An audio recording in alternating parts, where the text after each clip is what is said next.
Welcome to Bankless, where we explore the frontier of stablecoins on today's episode. The Genius Bill just passed in the Senate. David and I have Senator Bill Hagerty. He's one of the co-authors of the bill. He's on the episode today. David, what'd you think? Yeah, Bill is, he's bullish. He also shared with us a story of his first interaction with crypto and illicit payments, and that was his first impression about crypto, like way back, I think it was in like 2018, 2019 when he told that story. I think it was sooner than that. Yeah, sooner than that. Like, remember 2020 and Treasury Secretary Steve Mnuchin was very anti-crypto, anti-stablecoins. Yeah. I think he was part of that cohort too. Yeah, so he gave us kind of a peek behind the scenes, it felt like, about a lot of congressmen, legislators' first impressions about crypto and how he changed his mind downstream of just learning more about the technology, which all culminates in the Genius Act, which, again, like you said, Ryan, is his bill that he is pushing over the line. The Senate just voted overwhelmingly in support, bipartisan support. It goes back to the House in order for the House to hopefully vote or amend, but hopefully vote on that bill, and then it will eventually land on Donald Trump's desk. Donald Trump has said that he wants it on his desk. He wants to sign it. And so his message to the House, and the message that you will hear from Bill Hagerty is to the House is, guys, just vote yes and let's get this thing done, which I think is my message to the House as well. That's your message to the House. It's mine as well. Okay, let's get it done. And I think there's a fair chance of this with kind of Trump and the executive branch kind of giving it a push. Secretary Bessent was very optimistic about the bill yesterday, talked about it in the context of relieving kind of U.S. debt, finding some market for the bonds, all the bonds that we have to sell. So there's a lot of tailwinds, I think, going into this bill's progress. And what you'll find in this episode with Senator Haggerty's conversation is a complete 180 with respect to U.S. legislators on crypto in general. Yeah, feels good. And, he called this the first of many. So I think we'll probably have him and others like him on the podcast talking about positive pro-crypto legislation that is now coming. This is the first large crypto bill that we've ever seen coming out of the U.S., and I think it's very, very bullish. Yeah, stablecoins feels like a solid early win to get a bill over the line. It's just bipartisan support. We have more ambitious bills that we're going to need to get over the line. The market structure bill is not going to be as easy. This feels like a single or a double, and it's just free. That market structure bill is going to be something much more ambitious, and it's going to be much more contentious. But I'm glad that our senators and legislators are practicing negotiating about crypto things, and then also they want to espouse their thoughts. And then they come on Bankless to do it. So we look forward to hosting more senators and more congressmen as more and more ambitious bills get pushed through Congress to help support the just clarity about crypto inside the United States. Let's go ahead and get right into the episode, all about the Genius Bill and Senator Bill Hagerty. But first, a message from some of these fantastic sponsors that make the show possible. In the Wild West of DeFi, stability and innovation are everything, which is why you should check out FRAX Finance, the protocol revolutionizing stablecoins, DeFi, and rollups. The core of FRAX Finance is FRAX USD, which is backed by BlackRock's institutional BUIDL fund. FRAX designed FRAX USD for best-in-class yields across DeFi, T-bills, and carry trade returns all in one. Just head to frax.com, then stake it to earn some of the best yields in DeFi. Want even more? Bridge your FRAX USD over to the Fraxtal Layer 2 for the same yield plus Fraxtal points, and explore Fractal's diverse Layer 2 ecosystem with protocols like Curve, Convex, and more, all rewarding early adopters. FRAX isn't just a protocol, it's a digital nation, powered by the FXS token and governed by its global community. Acquire FXS through frax.com or your go-to DEX, stake it, and help shape Frax Nation's future. Ready to join the forefront of DeFi? Visit frax.com now to start earning with FRAX USD and staked FRAX USD. And for Bankless listeners, you can use frax.com/r/bankless when bridging to Fraxtal for exclusive Fraxtal perks and boosted rewards. Imagine if your checking account and DeFi wallet finally spoke the same language. That's MANTLE Banking, an all-in-one fiat and crypto account. It lets you save, spend, and invest all from one dashboard. Swipe for coffee, stake EMI for yield, or even use virtual cards for payments through Apple Pay. So it feels Web 2 simple, yet stays Web 3 sovereign. For allocators, meet MANTLE Index 4, the S&P 500 of crypto. A tokenized, institutional-grade fund seeded with $400 million from the MANTLE Treasury and balanced across Bitcoin, Ether, Sol, and yield-enhanced stables. One asset, broad exposure, pure DeFi composability. The momentum is real. METH vaults, FBTC bridges, and a $2.4 billion community treasury are all powering the next phase of on-chain finance. MANTLE brings real-world access, yield, and utility to digital assets. Ready for the next era of on-chain finance that actually belongs in 2025? Explore MANTLE at mantle.xyz or follow mantle_official. MANTLE, bridging TradFi and DeFi so you don't have to.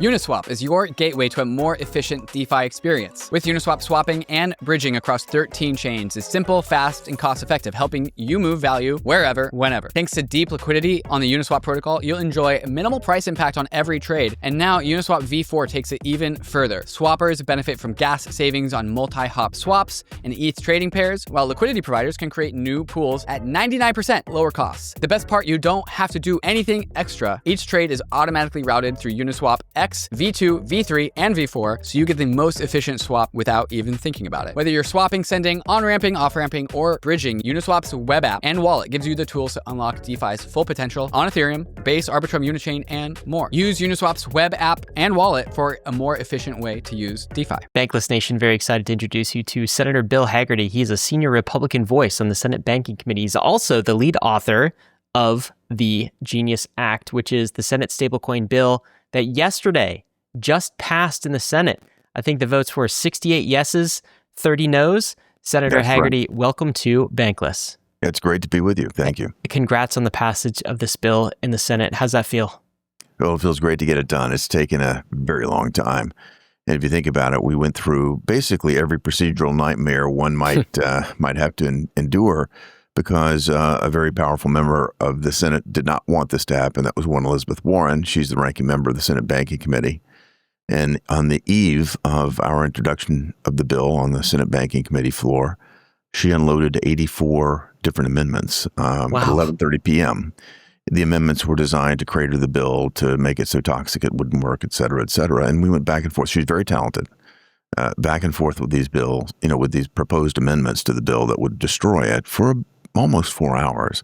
But at the end of the day, Senator Warren, after, I would say, an admirable showing, held 5 Democrats with her, and 5 Democrats came and voted with me and the Republicans on the committee to pass this out with the most overwhelming Republican support that we've had in over a decade from the Banking Committee.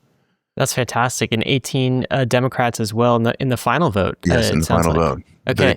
It's taken some time to get people comfortable with what we're doing, where we're going, and there's been a lot of disinformation, misinformation around this. But as people understand the basic fundamentals of what we're doing, I think everybody nods their head and says, yes, this is what we need to do. Take our payment system into the 21st century, acknowledge that this is a wonderful technology that we could utilize in a unique way, and frankly, make the dollar the dominant currency around the world if it works. Yeah, and this wasn't, there have been previous attempts at stablecoin bills in the Senate, as far as I understand, all the way back to 2020. There was one in 2022. There were other leads of this. And so, getting the Genius Act even to this point and to the vote, this has been submarined in the past, and it could have happened here too.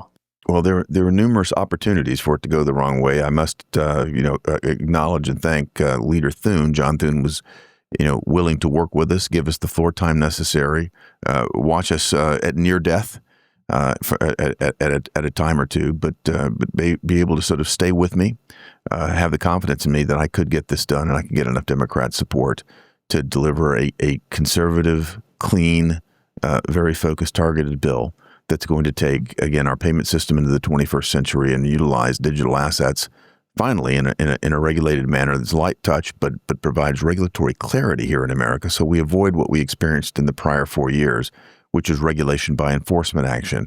The lack of clarity really meant a lack of investment opportunity and, frankly, a lack of career opportunity for people that we wanted to be here, innovating here. They're going to other countries. And when I started hearing about that, I said, we have got to fix this. We've got to put in a regulatory construct that works here for the technology, for the industry, and for the American people. So overwhelming support for the bill from the Senate. The bill now goes to the House, which, as I understand it, there are opportunities for the House to amend the bill, propose changes to the bill, which would then have to go back to the Senate. Maybe you could clarify what is the next steps for the bill and what messages that you have for the House that might be interested in making amendments to the bill. So I just left the White House. I was in the Oval Office talking with the president about this bill and the necessity to get this done quickly. If you watched the turns that this took to get to the point that we have with the United States Senate, and the fact is we have to have 60 votes to pass anything in the Senate. It's not done by a majority. That means I can't do it with the majority of Republicans. I have to have Democrats on my side. To get through market structure, we have great momentum with this bill, but it's going to take some time. And if the House of Representatives sends back something that's different, then that's going to give those who are already opponents of the bill the opportunity to say, well, we tried, we gave you our vote, but, you changed it on us, and we're going to be right back to square one with a much more complex situation. I think the president wants to see this done quickly, take the win, I think is how he said it. And what we do then is build momentum from that, because I think the market is going to react in a very positive manner to this. The scare tactics that were used and by those who wanted to see this thing torpedoed, those things aren't going to materialize. And we're going to start to realize as a nation that this technology can actually yield a tremendous amount of value for America. So you want this to not get intermixed with ideally the Clarity Act as well, kind of the market structure bill that's going on in the House, and also there's a stable bill going on in the House that has some differences from the Genius Act, as I understand. I think this, as the authors of the stable bill look at this legislation that we've put through, it is very close. I think that they'll be happy with what we deliver. And on the Clarity Act, that means they've done some great work on this. But we're going to have a lot more work in the Senate because, again, we have to come to a significantly bipartisan result over here. Again, the 60-vote threshold is different from what it is in the House of Representatives, and it's going to take more time, more work.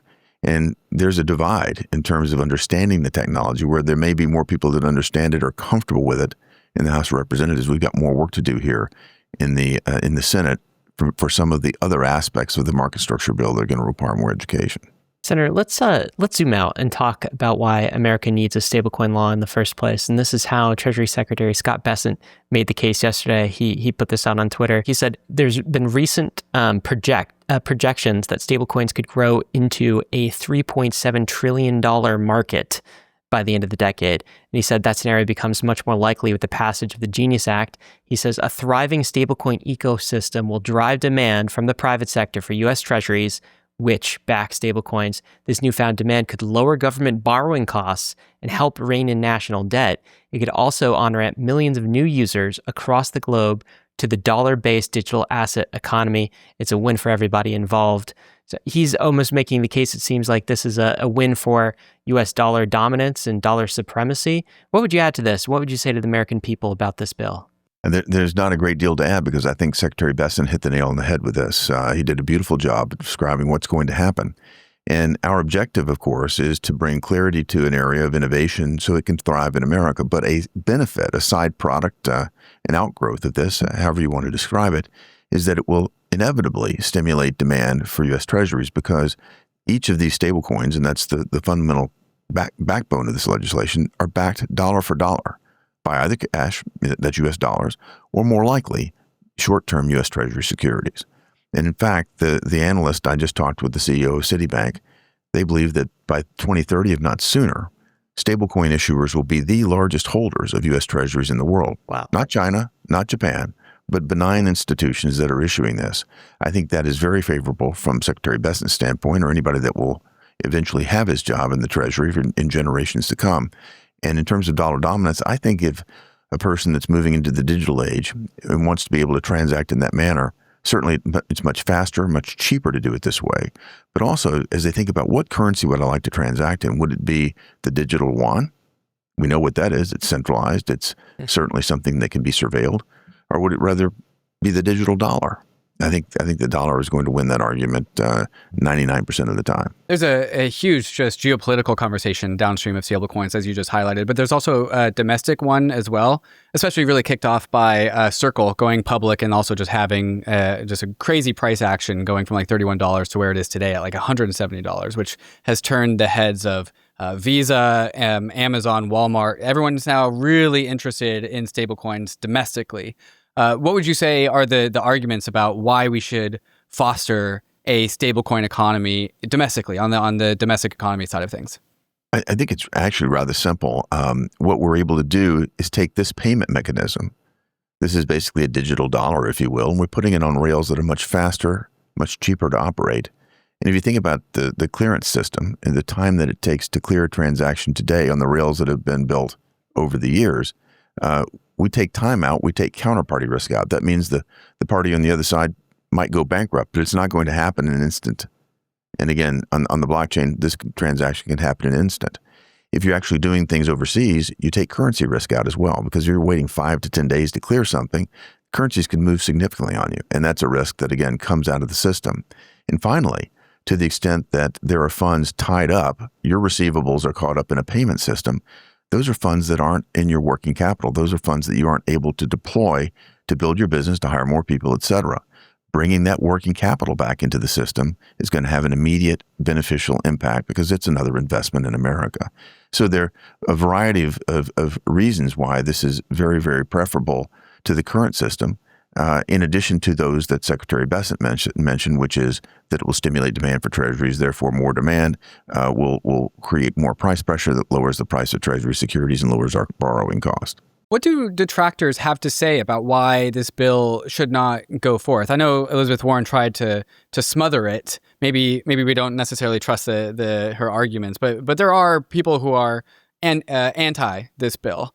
How would you steelman their arguments? What would you say are the best arguments as to like some of the concerns of this bill, and how would you address them? Yeah, it goes down to something very fundamental, I think. And again, I'm not a psychiatrist, and these people aren't telling me their thoughts. But here's what I believe. I believe that Elizabeth Warren has been a big champion of a central bank digital currency, the ability to centralize and control transactions, to observe transactions. That gives a tremendous amount of control to the government. China's doing just that. I'm from Tennessee. We're fond of liberty and freedom. That's not what the vast majority of Americans want to see. This sort of control is not desirable. It would absolutely destroy the value of our currency as a reserve currency, were that the case. By making an investment in a decentralized arena, like stablecoins, we're basically saying we're going to allow this sort of freedom, this sort of liberty to exist, and we're not going to try to constrain it with some sort of centralized choke point opportunity. And if you think about the abuses that the American public has seen, Operation Choke Point 2.0, I was just meeting with bankers earlier. They feel a real sigh of relief that they aren't being told that they can't bank a certain industry because it's politically out of favor. This is all done quietly. That's over.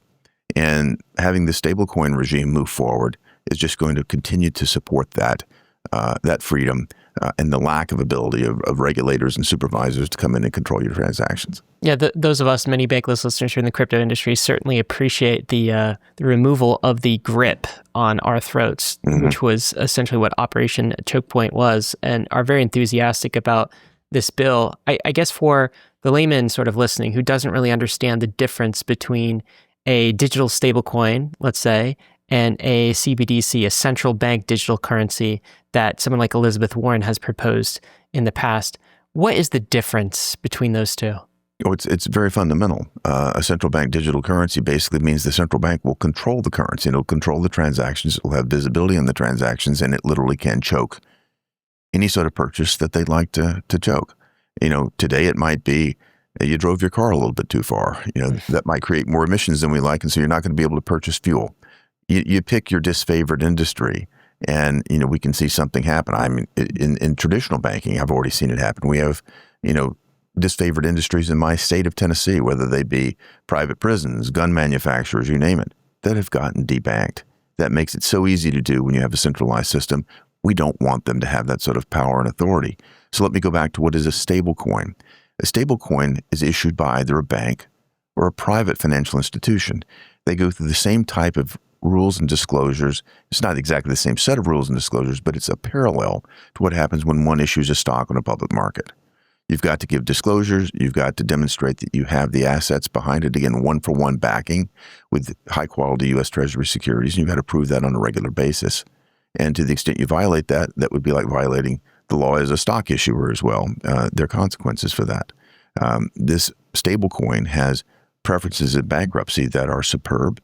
That means that they are the first ones out. If there is a problem with the issuer, your stablecoin is going to come back and be backed dollar for dollar with all the assets that are available at that institution that has issued it.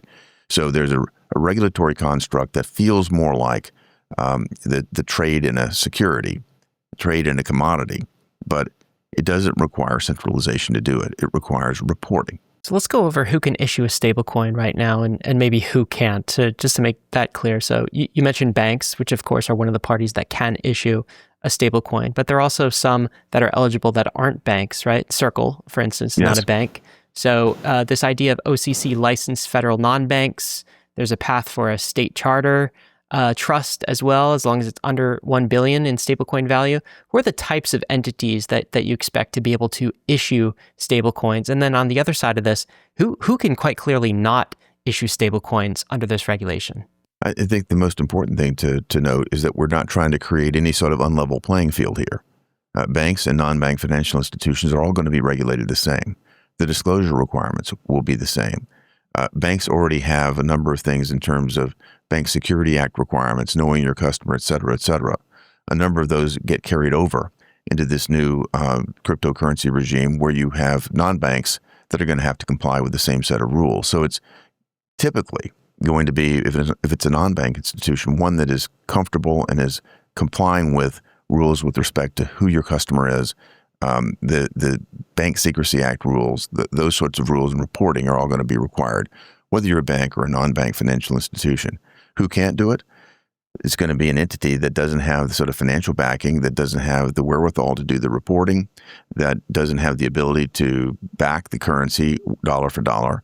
You've got to get through the regulatory threshold. You can do it at the state level, and that you can do that freely up until $10 billion of currency being issued. You can do it at a federal level, and that presumption is that you'll move over to federal jurisdiction, if you will, after 10 billion, but you can also ask for a waiver from that. Some state jurisdictions are more than competent to handle even larger issuers, and that'll be determined as we move forward in the marketplace here. Now, Senator, you mentioned one of the benefits of this bill is to bring some of this talent, some of this capability back onshore. Indeed. However, there are some fairly large offshore issuers of stablecoins, at least to date, and my understanding is they wouldn't quite qualify, at least out of the gate, under this bill, but maybe there's a path for them. So let's talk of an entity like Tether, for instance. It's the largest stablecoin issuer in cryptocurrency, at least right now. Things could change post this bill.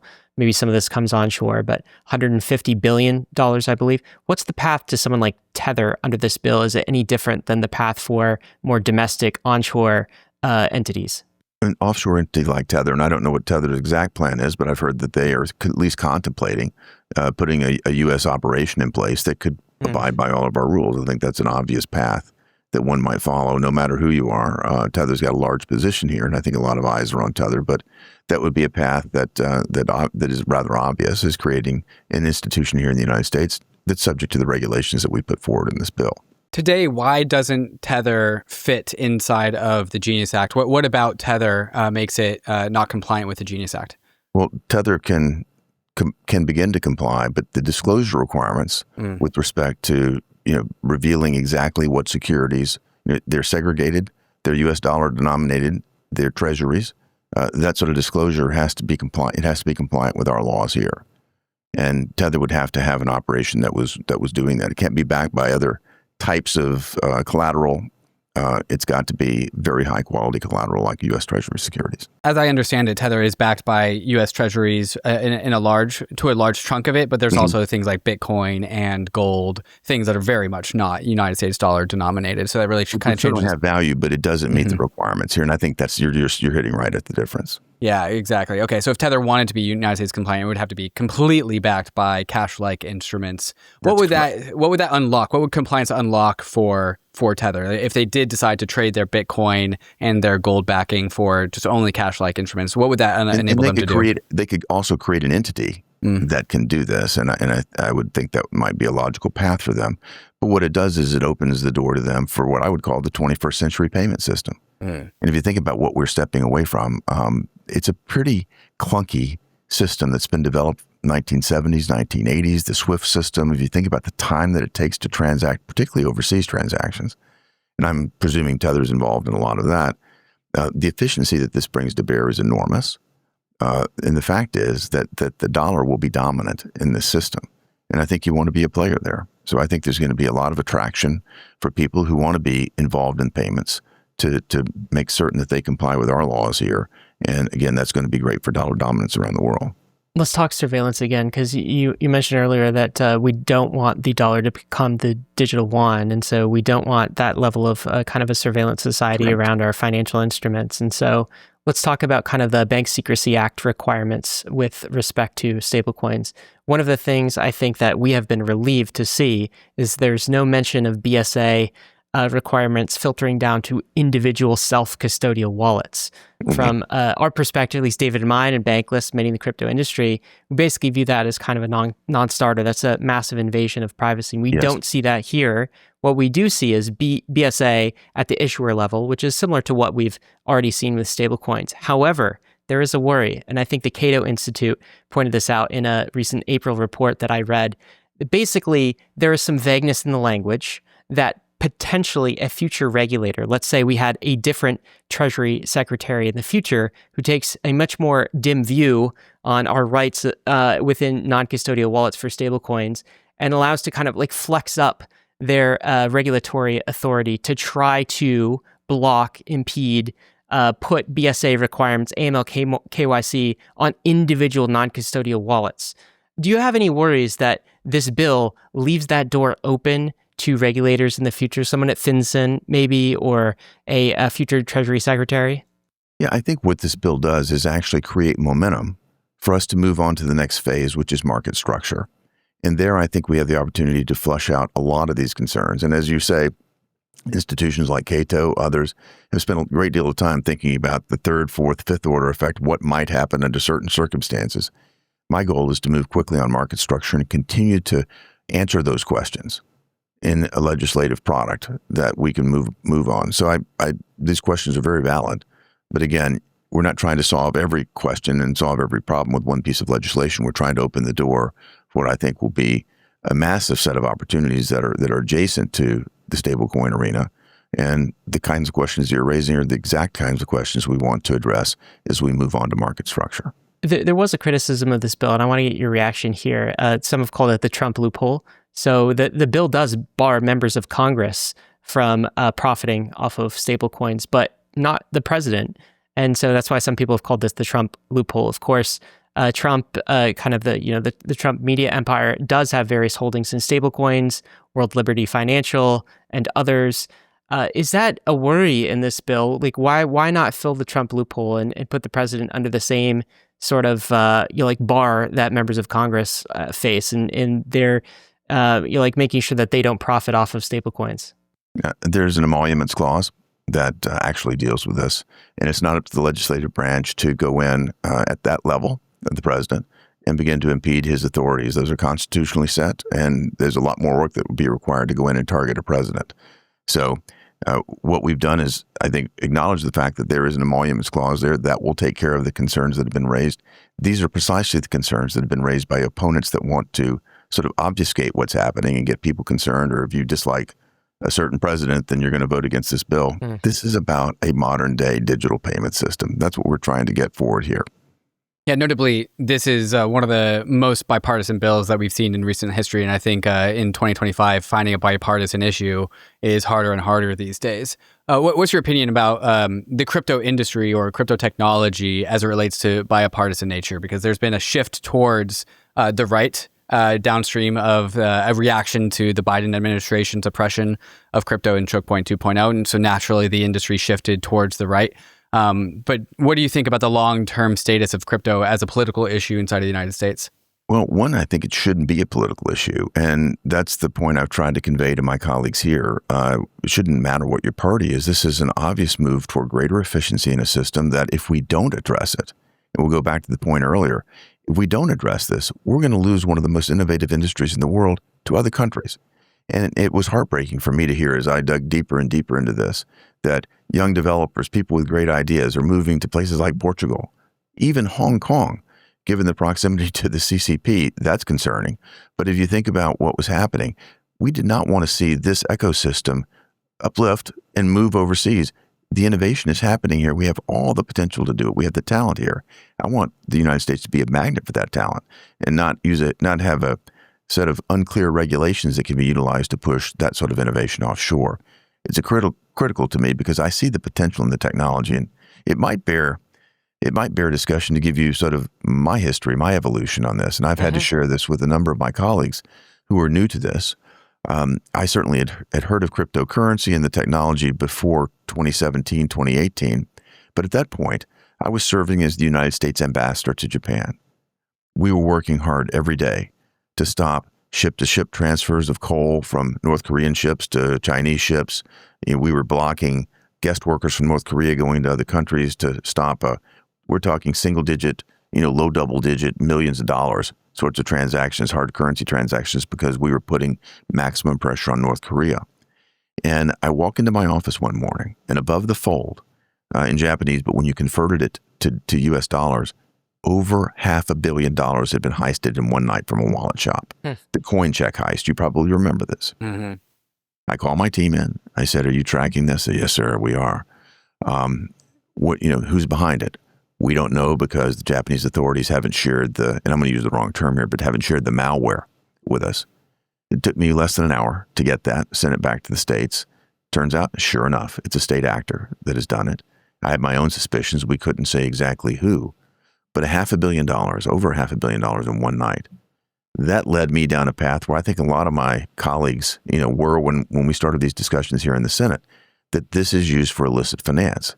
Frankly, we've been dealing with illicit finance since biblical times. But that was a deep concern of mine at the outset. I remember sitting down with Stephen Mnuchin, our Treasury Secretary, shortly after that, talking about what we could do. But then I started digging into the technology and realizing what could be done here.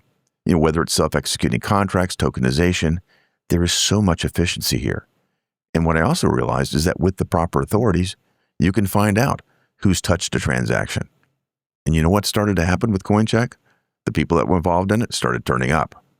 Started getting, the consequences were paid.